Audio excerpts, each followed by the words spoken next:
Mike Tyson, the fighter who became the youngest heavyweight champion in history at just 20 years old. The man who is holding the record for the fastest knockout after just 8 seconds into the fight, and the first heavyweight to hold the WBA, WBC and IBF titles simultaneously. But in his last fights, he had it rough. Many people considered him finished. That leads us to the question, how good was prime Mike Tyson? In his prime, he wasn't just strong, he was an unstoppable force of nature. Whether you're familiar with his legacy or just getting to know the man behind the myth, it's crucial to understand why Tyson was a game changer in the world of boxing. Today, we'll break down how powerful he really was, the science behind those bone-crushing knockouts, and why, even today, no heavyweight boxer has quite filled his shoes. Stick around because by the end of this video,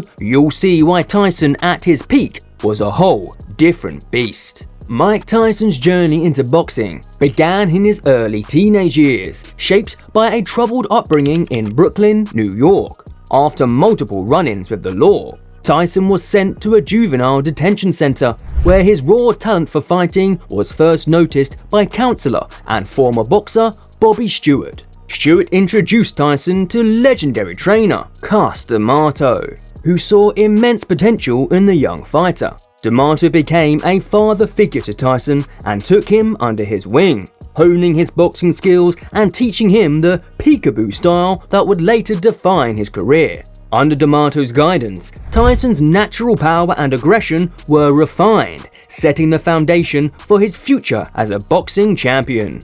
Mike Tyson's training routine during his prime was as intense and relentless as his fighting style. Under the guidance of his trainer, Cus D'Amato, Tyson followed a brutal regime that included early morning runs, extensive sparring sessions, and a variety of conditioning exercises. He would wake up at 4 a.m. for a 5-mile run, then spend hours in the gym working on his technique, footwork, and strength. His training involved heavy bag work, mitt work, and countless rounds of sparring to perfect his peekaboo style. Tyson also focused heavily on body conditioning, doing hundreds of sit-ups, push-ups, and other bodyweight exercises to build explosive power. His mental preparation was equally rigorous, with D'Amato teaching him visualization techniques and instilling a warrior mentality. Tyson's dedication and intensity in training were key to his ability to dominate in the ring. Mike Tyson's amateur career was marked by raw talent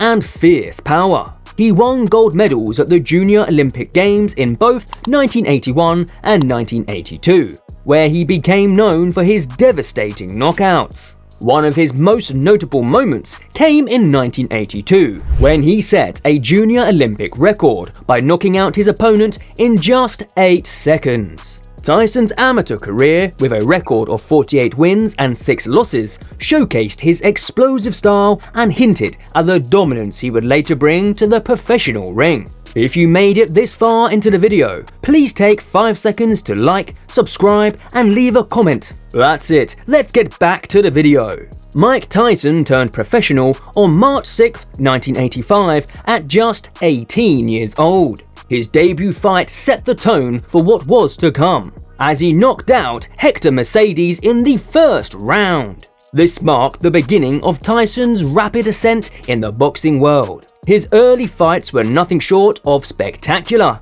showcasing a ferocious, relentless style defined by his aggression and devastating knockouts. Opponents were often overwhelmed by his sheer intensity and physical dominance, unable to handle the onslaught he brought to the ring. By 1986, just a year into his pro career, Tyson's trajectory skyrocketed. He fought 13 times that year, winning every bout by knockout, many of them in the first round. His ability to dispatch opponents with ease earned him the nickname Iron Mike. He was a boxing prodigy, displaying a level of skill and power the sport had rarely seen before. Tyson's breakthrough came on November 22, 1986, when he faced Trevor Berbick for the WBC heavyweight title.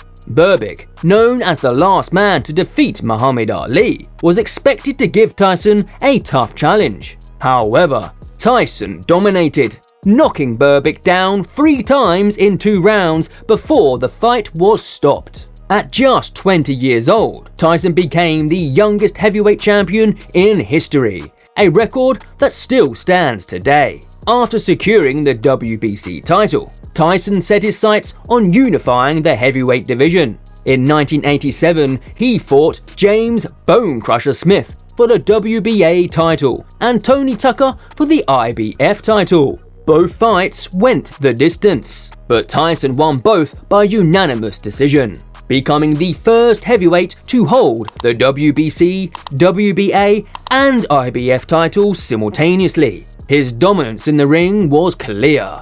Not only was he winning, but he was also dismantling his opponents with ease, often before they had a chance to put up a meaningful fight. Even after serving 3 years in prison, Tyson was unstoppable. When he was released in 1995, he immediately started training for a comeback. Later that year, he quickly returned to the ring with great anticipation. His fight against Peter McNeely only lasted 89 seconds, with Tyson knocking him down for the first time after just 10 seconds. Tyson reclaimed the WBC heavyweight title in 1996 by defeating Frank Bruno, and later that year won the WBA title by knocking out Bruce Seldon. Although his post-prison career didn't match his earlier dominance, Tyson's comeback showed that his power and skill remained formidable.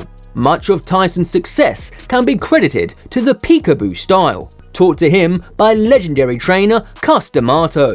This style involves a high guard with constant head movements to avoid punches, allowing Tyson to get inside his opponent's reach and unleash devastating hooks and uppercuts. His ability to slip punches and counter with explosive power made him one of the most dangerous fighters in boxing history. Tyson's punching power was legendary. He had an extraordinary ability to generate massive force with his punches, often ending fights with a single blow. His knockout ratio was amongst the highest in heavyweight history, and his combination of speed and explosiveness made him a formidable challenge for anyone who stepped into the ring. Tyson's punches weren't just powerful, they were precise. He had a natural talent for finding openings in his opponent's defenses and exploiting them with brutal efficiency. In his prime, Mike Tyson was more than just a boxer, he was an unstoppable force.